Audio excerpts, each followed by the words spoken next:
नमस्कार, स्वागत है आप सभी का जी पंजाब हरियाणा हिमाचल पर। मैं मनोज श्रीवास्तव और आप देख रहे हैं खबरें सुपरफास्ट। आइए तेज रफ्तार के साथ शुरू करते हैं खबरें सुपरफास्ट का ये कार्य।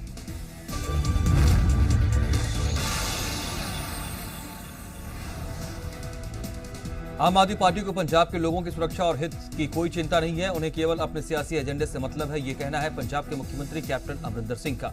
मुख्यमंत्री ने कहा कि उनकी सरकार खुद ही कोरोना से निपट सकती है, केजरीवाल की तरह नहीं जो केंद्र के पास मदद मांगने पहुंच गए थे। मुख्यमंत्री ने फेक वीडियो को लेकर एक बार फिर आम आदमी पार्टी को घेरा और कहा कि फेक वीडियो पर आम आदमी पार्टी के कार्यकर्ता की गिरफ्तारी के बावजूद पार्टी की चुप्पी से साफ है कि इसके पीछे पाकिस्तान के हाथ हैं और इसका मकसद पंजाब के लोगों में कोरोना का डर और अफवाहें फैलाना है। साथ ही मुख्यमंत्री ने सवाल किया, क्या इसका मतलब ये नहीं है कि ये लोग सीमा पार के असामाजिक और पंजाब विरोधी एजेंट्स के हाथों की कठपुतली बन गए हैं? मुख्यमंत्री ने कहा कि दिल्ली के मुख्यमंत्री की तरफ से पंजाब के गांवों में ऑक्सीमीटर लेकर जाने के ऐलान से साफ है कि वो पंजाब के लोगों को किस कदर लुभाना चाहते हैं और उनके पास कोई सियासी मुद्दा नहीं बचा है। मुख्यमंत्री ने कहा कि पंजाब कोरोना से लड़ने के लिए पूरी तरह तैयार है।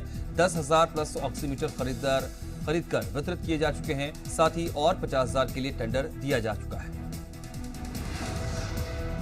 वहीं सुनील जाखड़ ने आम आदमी पार्टी के ऑक्सीमीटर अभियान पर पलटवार किया है। जांच करने वालों के पास कोई मेडिकल एक्सपीरियंस नहीं है। आम आदमी पार्टी पहले अपने ऑक्सीजन की जांच करे। सरकारी अस्पतालों में अंग बेचने की अफवाह फैलाने वालों के खिलाफ सख्त कार्रवाई होनी चाहिए। पंजाब बीजेपी के नेता मनोरंजन कालिया ने दिल्ली के मुख्यमंत्री अरविंद केजरीवाल द्वारा ऑक्सीमीटर देने की बात पर तंज कसते हुए कहा, मुख्यमंत्री अरविंद केजरीवाल पहले दिल्ली में ज्यादा ऑक्सीमीटर दें। पंजाब में अब कोरोना वायरस के मरीजों के घरों के बाहर पोस्टर्स नहीं लगाए जाएंगे। ये ऐलान पंजाब के मुख्यमंत्री कैप्टन अमरिंदर सिंह की तरफ से किया गया। मुख्यमंत्री ने कहा कि होम आइसोलेशन में रहने वाले मरीजों को अब घर के बाहर लगने वाले पोस्टर्स की वजह से होने वाला सामाजिक आइसोलेशन नहीं झेलना पड़ेगा। नए पोस्टर्स नहीं लगाए जाएंगे और जहां पोस्टर्स लगे हैं वहां से हटा लिए जाएंगे।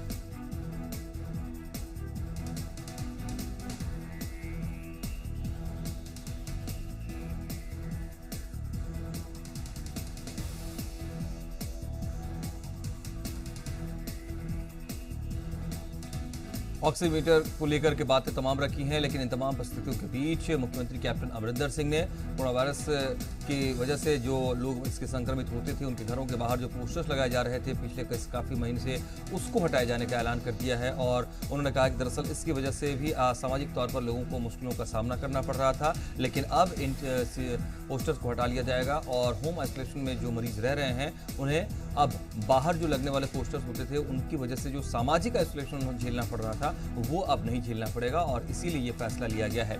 साथ ही ये भी निर्देश दे दिए गए हैं कि जहां भी इस तरह के पोस्टर्स अब लगे गए हैं उनको हटाया जाएगा और तमाम जो उपायुक्त हैं अलग अलग जिलों के, उनको भी निर्देश दिया है कि इस तरह की सुरक्षा का ख्याल रखा जाए।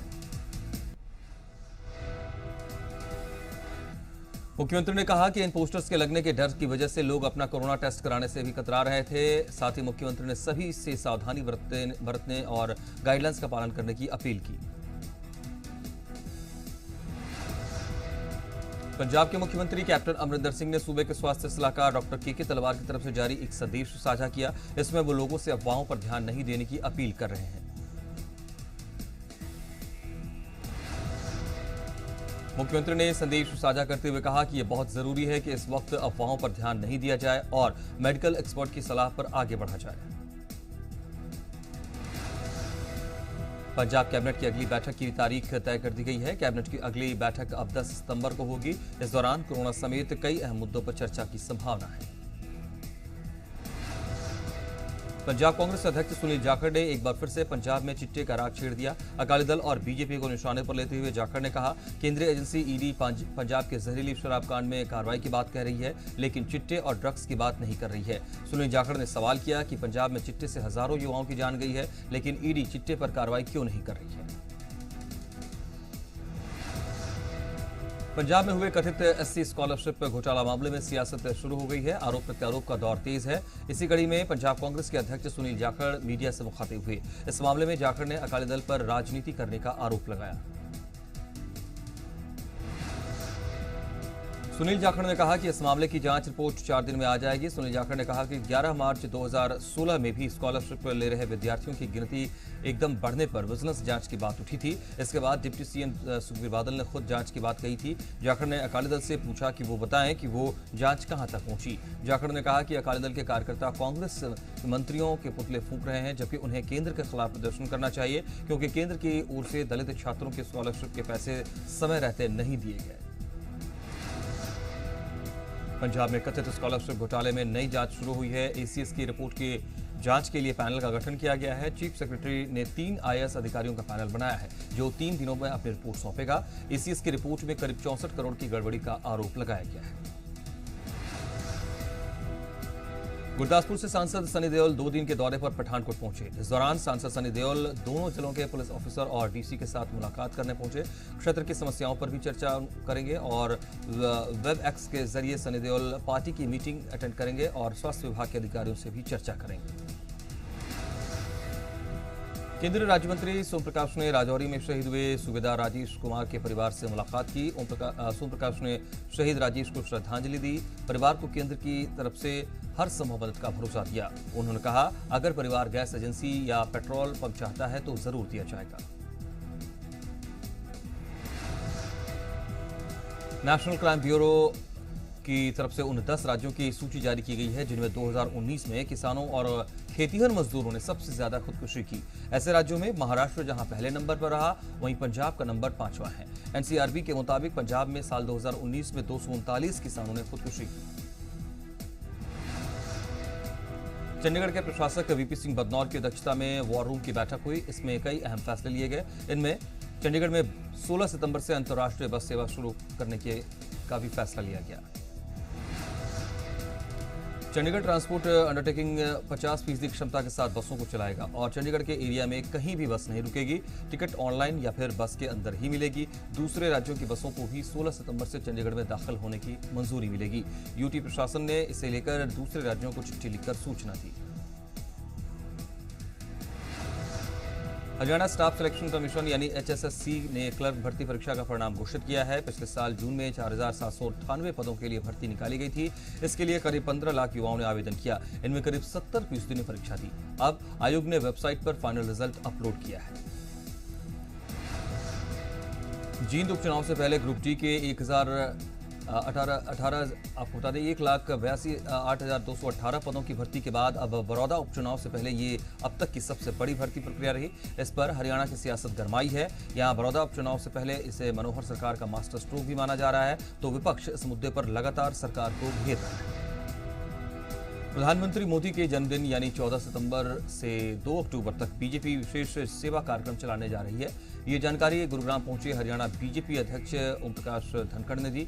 उन्होंने बताया कि इन सेवा कार्यक्रमों में पर्यावरण की रक्षा के लिए कपड़े का थैला वितरण कार्यक्रम चलाया जाएगा और हर परिवार तक कपड़े का थैला पहुंचाया जाएगा। ओपी धनखड़ ने कहा कि 90 विधानसभाओं में आई चेकअप और चश्मा वितरण कैंप भी लगाए जाएंगे। साथ ही हर जिले में रक्तदान कैंप और प्लाज्मा डोनेशन कैंप भी लगेंगे। जो लोग कोविड से ठीक हो गए हैं वो प्लाज्मा दान करेंगे। तो वहीं मोदी जी के 70वें जन्मदिन पर हर जगह कम से कम 70 लोग रक्तदान करेंगे। यूजीसी की गाइडलाइंस के मुताबिक महेंद्रगढ़ जिले के कॉलेजों में फाइनल सेमेस्टर की परीक्षाएं शुरू हो गई हैं। इसमें कॉलेज प्रशासन ने सभी परीक्षार्थियों की थर्मल स्कैनिंग कराकर और हाथ सैनिटाइज करवाकर ही उन्हें प्रवेश कराया। विद्यार्थियों की बैठने के लिए भी अलग बेंच के पर उचित दूरी के बंदोबस्त किए गए।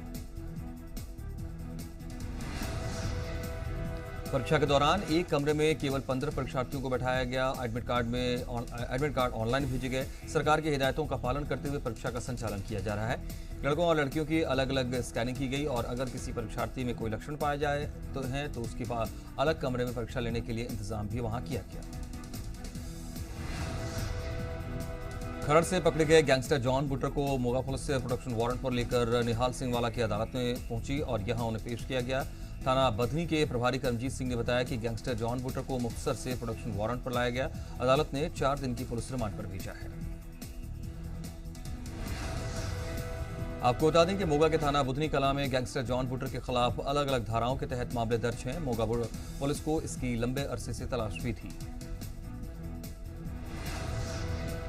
पठानकोट में यूथ अकाली कार्यकर्ताओं ने पंजाब सरकार के खिलाफ प्रदर्शन किया। प्रदर्शनकारियों ने कैबिनेट मंत्री साधु सिंह धर्मसूद का पुतला जलाया।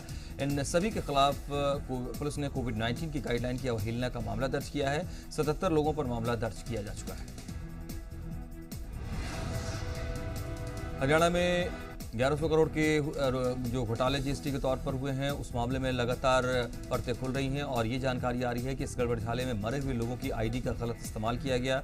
नया खुलासा ये है कि अंबाला कैंट के तेली मंडी इलाके में रहने वाले सुरेंद्र नाम के शख्स पर उनके नाम के शख्स की आईडी के साथ कंपनी को स्थापित किया गया और इस फर्जी कंपनी के नाम पर करीब 5 करोड़ का बिल काटकर 52 लाख से ज्यादा का जीएसटी रिटर्न भी लिया गया। सुरेंद्र की 2013 में ही मौत हो चुकी है, लेकिन 2018 में मृतक सुरेंद्र के पते पर फर्जी कंपनी बनाकर उसका जीएसटी नंबर लिया गया। इस पर दिखाया गया कि यहां स्क्रैप का काम किया जाता है। मृतक सुरेंद्र के बेटे को इन सब बारे में जानकारी नहीं है। अंबाला पुलिस ने जीएसटी घोटाले मामले में कई मामले दर्ज किए हैं, जिसकी जांच चल रही है। लुधियाना के मुंडिया कला क्षेत्र स्थित हरिनगर में एक स्टील पार्ट्स निर्माता पर दूसरी कंपनी के नाम और ब्रांडिंग का इस्तेमाल करने का आरोप लगा। ये सीधे सीधे कॉपीराइट एक्ट के उल्लंघन का मामला रहा। शिकायत मिलने पर पुलिस ने इस कंपनी पर तफ्तीश दी। पुलिस ने मामले की जांच के बाद कार्रवाई का भरोसा दिया है।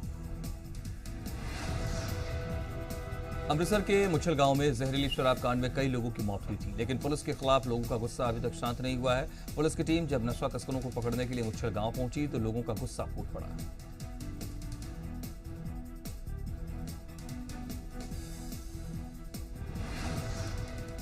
फिलहाल एक छोटा सा ब्रेक, जल्द लौटेंगे।